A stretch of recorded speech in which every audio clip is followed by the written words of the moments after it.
Bax, 17-ci sual həm çox diqqət tələb edən sualdır, həm də çox maraqlı bir sualdır. Mən bu demişəm sizə, amma 100% bilirəm. Məsələn, 3-ü götürməmisiniz sən cavabda. Niyə? Götürməmisiniz çünki bir cümlədə 2 inkar olmaz demişsiniz, düzdür? 3-dən 4-ü silmişəm, konkret mi? Aferin sənə, halaldır. Görsən, patladırsan. Ay uşaqlar. Demək, başdan deyirəm, o inkar məsələsinə də cavab çıxacam, gözləyin indi. Bax, ikinci boşluqda tickets necə isimdir? Cəm isimdir. Cəm isimlə neyzə işlənmir. Çünki neyzədən sonra sayılan tək isim gətiririk. Neyzə ofdan sonra cəm isim gələ bilər. Yəni mən onda nədir bu? 4-ü çıxmalıyam, düzdür?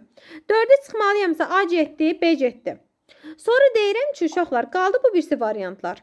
Ol nə vaxt tək xəbərlə işlənir, nə vaxt cəm xəbərlə. Kim deyəcək? Hamı mənasında cəm xəbərlə, hər şey mənasında tək xəbərlə. Aferin. Hamı mənasında cəm xəbərlə, hər şey mənasında tək xəbərlə. İndi was tək xəbərdir. Amma ol burada hər şey deyil, axı hamıdır. Deyir, hamı maraqlanırdı, düzdür? Maraqlanmaq canlıya məxsusdur. Cansız bir şey nə ilə maraqlanacaq cücüyə, düzdür? Hamı maraqlanırdı deyirəmsə, all were olmalıydı. Yəni 2 səhvdir, was verib çünki. 2-ni çıxıram, bir də 4-ü çıxıram. 2 ilə 4-ü A getdi, B getdi, C getdi. Ya dedi, ya da yedi. İndi bax, deyirəm ki, məniyə baxırıq, çünki başqa heç bir səhv yoxdur variantlarda. Deyir, everybody was interested in this new movie and all tickets were sold out. Deyir ki, hər kəs yeni film ilə maraqlanırdı və bütün biletlər satıldı. Düzdür də, hər kəs maraqlanırsa, onda bütün biletlər satılır. 3-ü deyirəm indi. There no one was interested in the new movie and no tickets were sold out.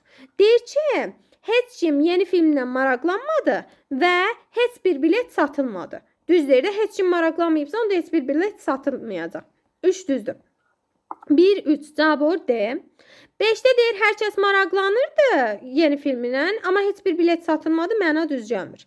İndi 3... 5-də Naziyə görə boz olmalıydı mı xəbər, ona görə də səhv ola bilərlər.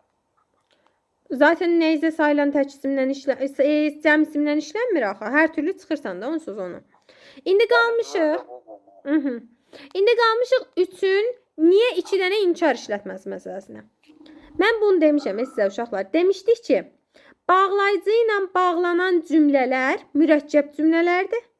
Hər cümlənin özünün inkarı ola bilər.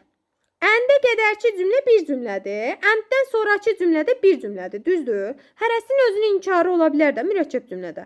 Biz demişik ki, bir sadə cümlədə 2 inkar olmaz. Düzdür?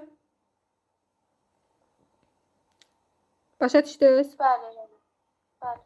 Yaxşı.